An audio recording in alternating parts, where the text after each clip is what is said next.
Good morning, good afternoon. Welcome to Joyosity, where today we are talking about the compass you need as a leader.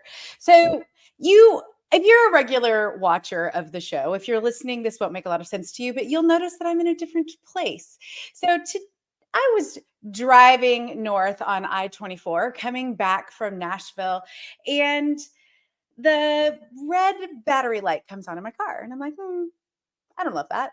I don't love, not sure what that's meaning. So my daughter and I are talking about things. We've just been on a college visit, and all of a sudden I was like, I think we need to stop for gas. We should probably stop for gas sooner rather than later and kind of maybe see what's going on. So as we pull off in rural North Tennessee, the things on my dashboard start flickering back and forth and flickering back and forth. Has this ever happened to you where you're not where you normally are and your car starts acting up? And all of these things start to happen inside your body. Like I can feel a little bit like, okay, we're going to have to make some choices here. I'm just going to stay calm. And we pull into the Quick Trip. Here in the Midwest, we do love our Quick Trips.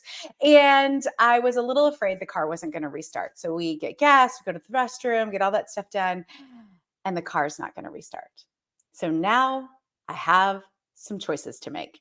And that happens to us at work too, because I am with my daughter. So I'm managing, trying to make sure that everybody's safe, that we're doing the right things. And when something like this happens at work, and you're leading a team, you also have those responsibilities. And so it might happen where your PowerPoint slides fail in the middle of a client presentation. The Zoom call drops off. The message that wasn't supposed to come up on the screen comes up on the screen. Or maybe you're in a meeting where somebody starts to kind of lose their ish. All of those things are a part of work. Something happens, and we have to figure out how to manage those situations. And when you are doing in the middle of those situations, who would love, so let me know in the comments if you would love a step 1, 2, 3. This is what you do. Step 1, step 2, step 3, right? That's what I want. I would really love a step 1, step 2, step 3. Yeah, absolutely. When we're dealing with people like this, while there are some general guidelines, we don't typically get turn by turn directions. We don't exactly know what's going on. So I'm sitting in, underneath the big cover at the gas station trying to figure out, okay, do I need a tow truck or do I need a jump? Do I just need to wiggle some wires? What do I need to do to figure out the situation? There wasn't an exact 1, 2, 3 step. Also, we're trying to get home for something very specific. We're on a timeline. We don't know where we are. There isn't really good directions. And so we have to use, instead of step 1, 2, 3, we need a compass. I needed more of guidelines and principles to help me figure out how to manage my emotions, how to manage the decision making, how to manage the logistics, and actually solve the initial problem that got us there to begin with, which was the car would not start. So when you're in these situations as a leader, I want to go through what in Joyosity I call the 3 E's. So Joyosity is the process of creating human flourishing, creating a positive culture with all the complexities of people. And so I have created a compass to help us understand the 3 E's of Joyosity. So I'm in a different little place today. And this is what I call the compass. So this compass has the 3 big E's of Joyosity, which are explore, engage, and experience. And so in your work situation, as in my car situation, the first place I have to begin is with me. I have to start with me because I can't control the car. I can't control the weather. I can't control northern Tennessee. I can't control anything but me. So I have to start with me. And exploring who we are as humans is the first step to creating positive culture, because culture is not ping pong tables. It's not unlimited time off. Culture is the way we interact with each other and the story we tell about the way we interact with each other. And so if we're talking about humans, we have to start with exploration. And there are 3 components to exploring people. The first one is personality. So if you've been around a little bit, you know that the Enneagram is my favorite personality framework. The Enneagram is, if you're kind of saying, Ennea, what?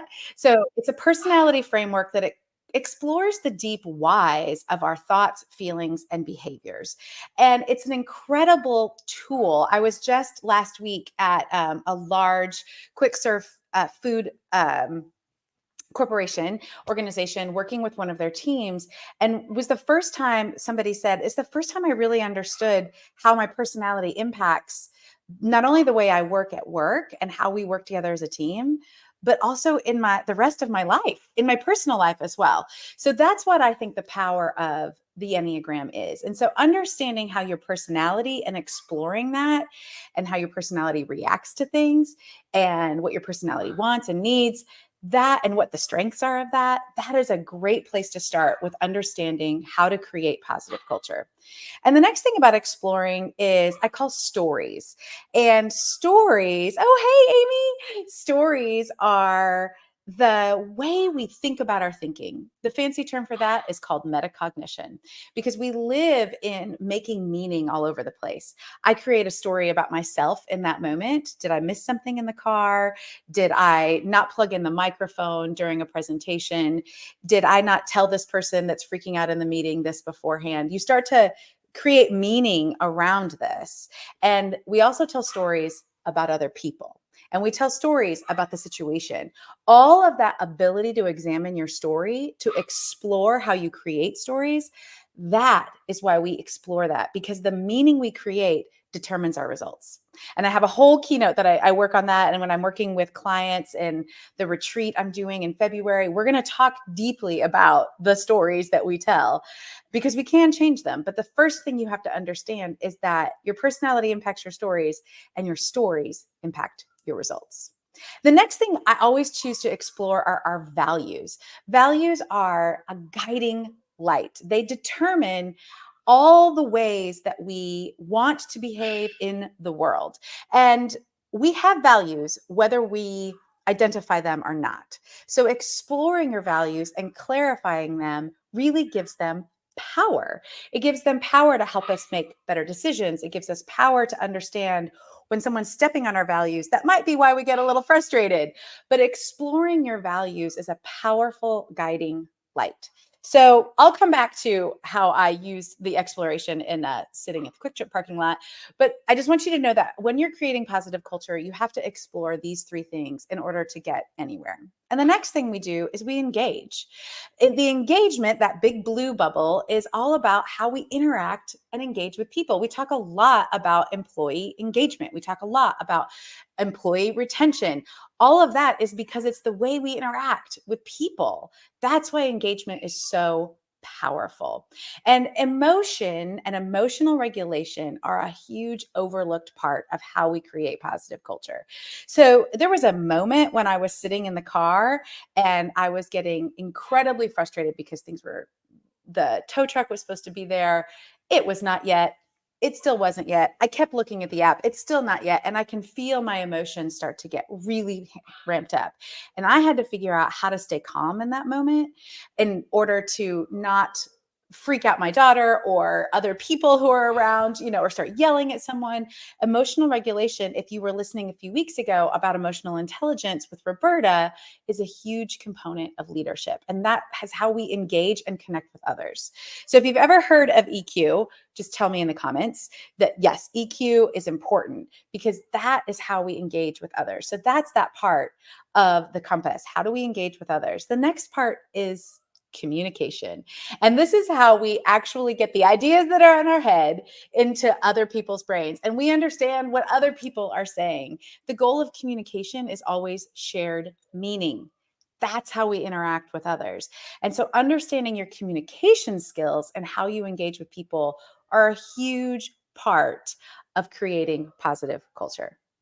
And so I'm kind of curious, I'm just going to pause here for a minute. How many of you have ever been in that situation where you're at work and somebody's telling you something and you can feel your emotions start to get riled up, and you're trying to ask questions, but you're feeling a little bit like, "Ooh, I don't know if this is the right question to ask. Am I supposed to ask a question now?"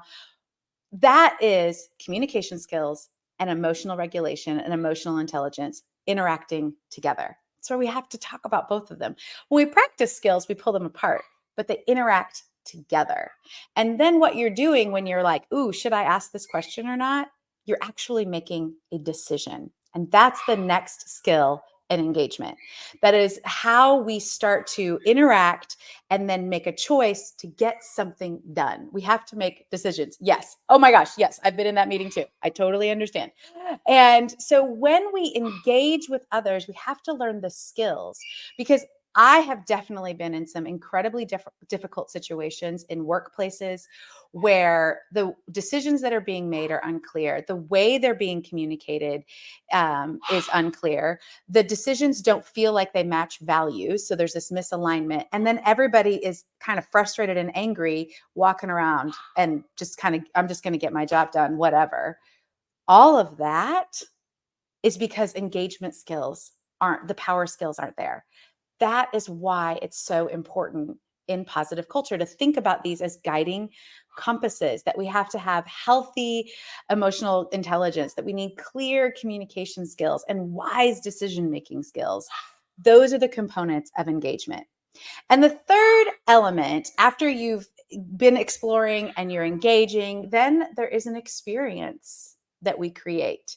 So while I'm sitting there in the car, the process of using the app to contact my roadside assist, the structure around that, or dialing on the phone, the experience of that was how the situation was playing out. And if you can hear Maisie, that's my friend's dog. Maisie is very disappointed she cannot be a part of this podcast today. It's all fine. If you can't hear her, great. Just know that she's listening and trying to engage. So that's part of our experience right now. It's part of the environment around us. And experience is created by three different components: practices, structures, and play. Now, practices are the individual acts that we do, like sending out meeting notes, taking meeting notes, or how you put a meeting on somebody's calendar, or the way you start your workday. Do you have, I'm kind of curious for those of you who are listening, do you have a startup ritual? Do you start your day the same way? Do you start by checking email? Do you start by checking LinkedIn? Do you start by getting your coffee? Like, what is the way you start your workday? Those are practices. The structures are the way you put it all together. Project managers love structures and process. That's where that all fits. But the structures are the things that uphold the practices. So they're not just willy-nilly everywhere. They're in a system that makes things smooth and easy and predictable and reduces decision fatigue because there's a structure, a process in place. That all is part of the experience, how you onboard an employee. What do you do when communication fails? What are the practices and structures that you have? How do you handle a time off? How do you handle maternity leaves? Those are all practices and structures. Also, what do you do when people email you at midnight? That's a structure. Are you expected to respond? That's all part of the experience of creating positive culture. The one that gets ignored, and the one that people are like, why is that even on the list, Jen, is play. Play is a powerful tool. And because work should be a joy. Work should be a joy. And one of the things, as I have dug into culture and dug into understanding how we operate together in groups and cultures, there is always an element of play in healthy cultures, because we're not meant to just go through life being like, okay, drudgery, drudgery, drudgery. That's not how it's been. That is a creation really of the last 125 years and the Industrial Revolution. And I'm not going to get up on a soapbox, but play is a huge component of how we interact with each other. And really, play and your play personality, when you start exploring that, your play at the highest level is your success and your craft. It's really incredibly powerful. And I'm kind of curious, if you think about work and you're in the comments, wouldn't it be nice to have an element of fun and play that is part of your work, not extra, not this like we're going to play now, but is this feeling of joy and lightness as you collaborate and play to work things out together? Wouldn't that feel good?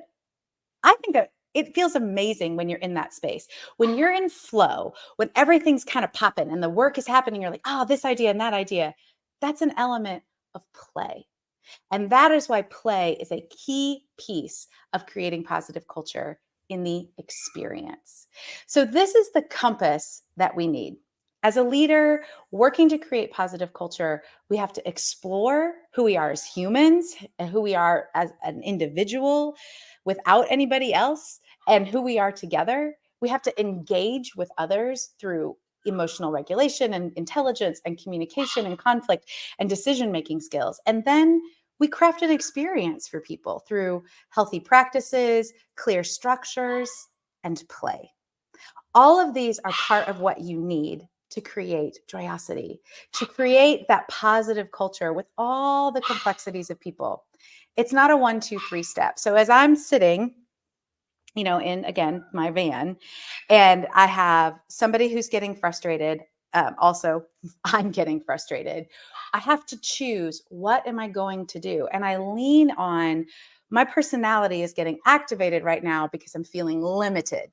I know that about myself. I'm telling myself the story that I'm going to be here for forever. And my value of connection is getting stepped on because nobody's communicating back with me. All of this is happening at the same time. And so I'm noticing these things, I'm exploring that. And then I can start to engage in my emotional intelligence. I'm recognizing these stories. I'm labeling my emotion. I am communicating clearly with the people around me. And I had to make some choices. I need to book a flight. I need to get a tow truck. I need to call a ride. These are things that I need to make. And I did that based on the ability to regulate and communicate with others and the practices that I know how to then use. I have a process for how do you call somebody? How do I do that? Play was the hardest part. And then I had to lean into, I know that I love exploration as a form of play and a story as a form of play. And so when I started thinking about it like that, I'm like, okay, we're going to see what happens over here. And we're going to see what happens over here. And this is going to be a great story. Now, we got out okay. The van is now fixed. I got a child back on a flight. Everything got sorted out. But it was the process of creating the experience and the culture around me with all of that complexity in that moment that helps describe who we are and the story we tell ourselves about a culture. And so in that moment, in your meeting when the PowerPoint fails, what are you going to do? Your culture comes out in that moment and it can support you and it can create positive results where everybody feels like they're whole at the other side and it was still a joy and the organization flourishes. Or your culture is not as healthy and you see the broken pieces and things feel a little shattered and the organization doesn't flourish and it's not fun.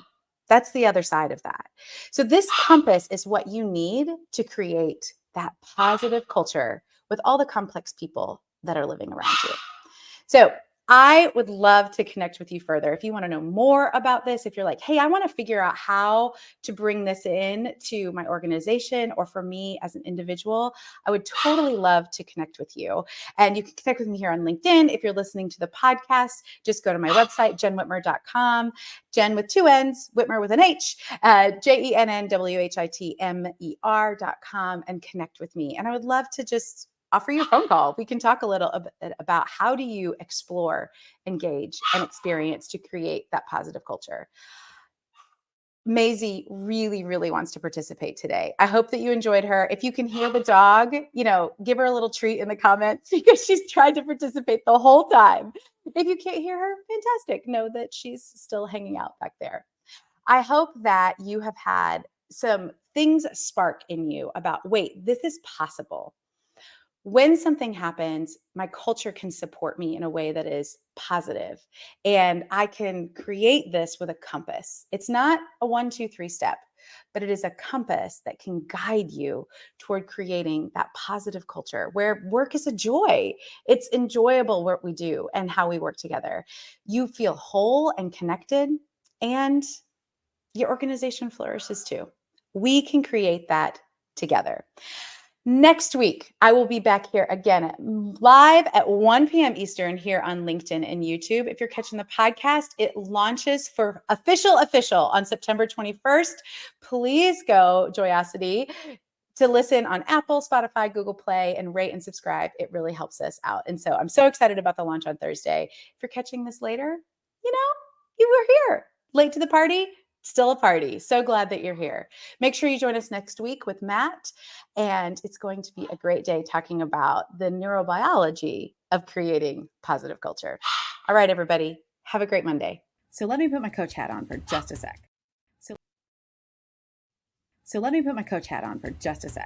Don't just leave this here. Take a moment. What did you learn? What's your next tiny action step? Share this episode with someone and tell them. Connect with us to keep this conversation going. As always, I'm Jenn Whitmer. Thank you for listening to Joyosity. I don't take for granted that your earballs have a lot of information coming at you. Please take a moment to rate and subscribe. It really helps more people join us in creating positive culture with complex people. So work is a joy, people are whole, and organizations flourish. Can't wait for you to join us next week.